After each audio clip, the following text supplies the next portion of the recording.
Howdy folks, Maddie with Andrea, and we're about to run through a tri-set, a pulling tri-set. So it's a back tri-set, upper body pulling, and what we're doing is really emphasizing on recruiting our core musculature, especially the muscles that are responsible for engaging our scapulas in a multitude of ways on each of these three pulling exercises. So Andrea's got big pull-up goals. That's what we're working on, our pull-up gains.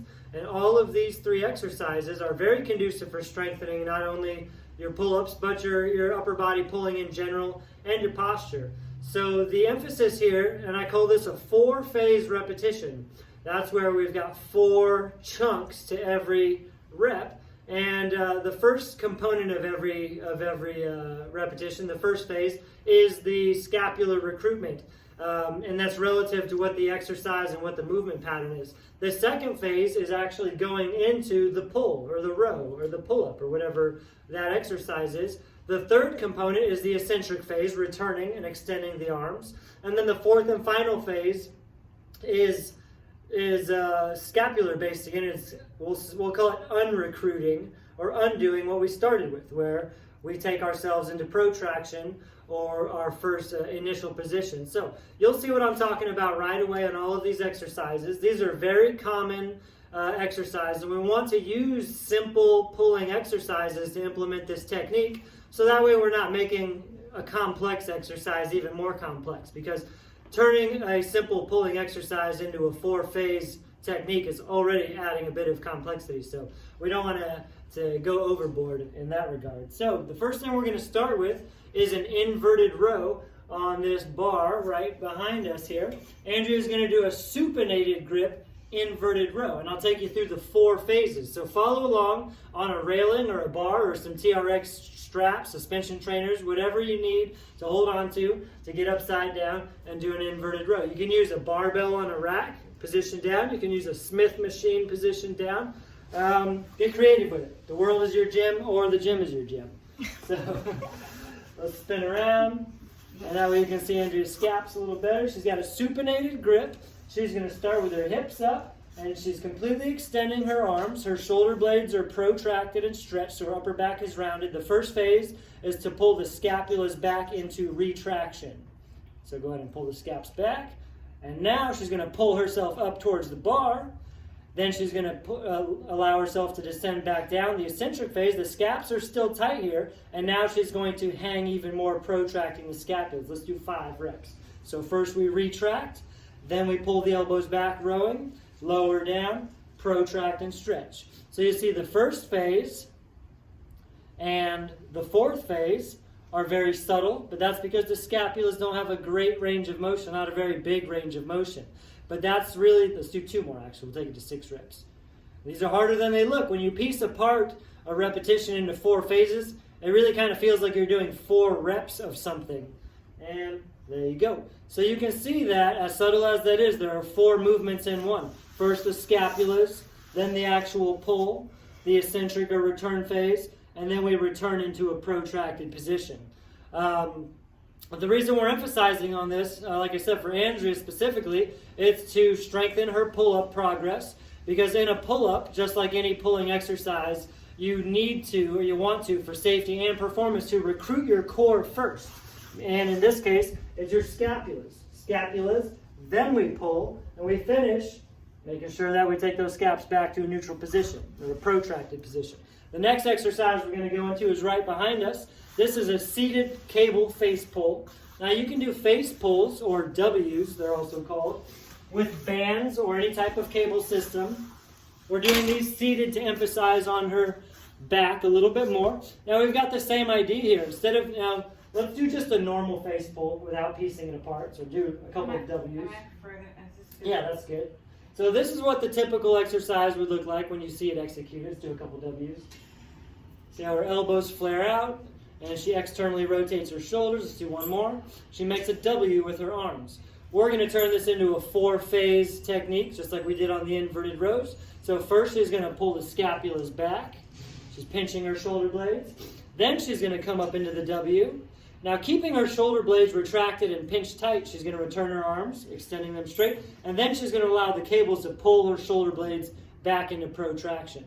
And let's swing towards me just a little bit because those pivot. Now we can see your back a little bit more.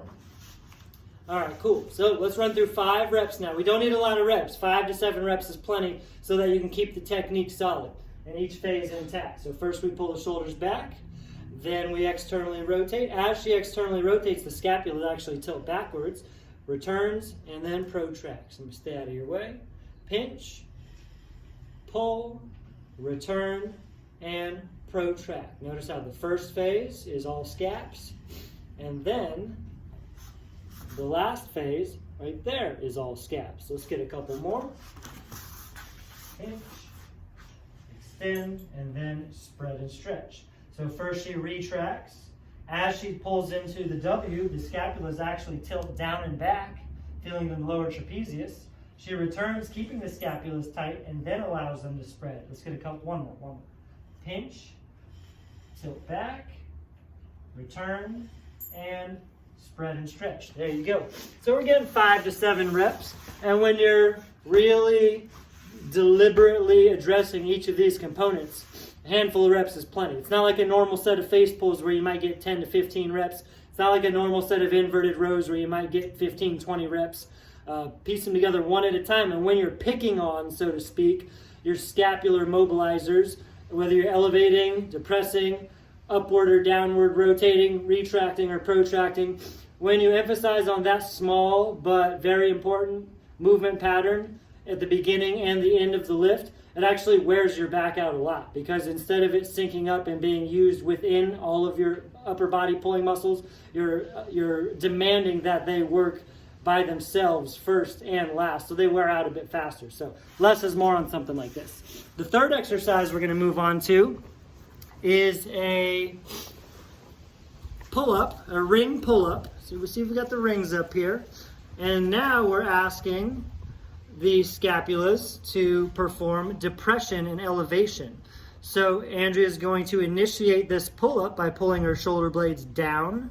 So depress the shoulder blades. Then she pulls herself up into the pull-up, lowers herself down, and then stretches and elevates. So let's keep those rolling.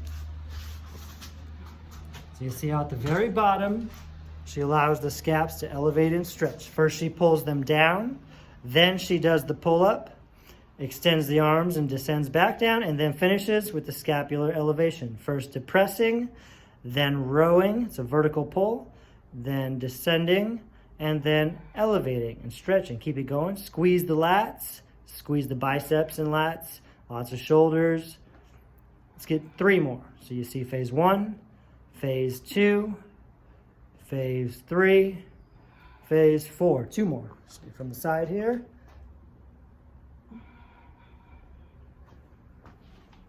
One more.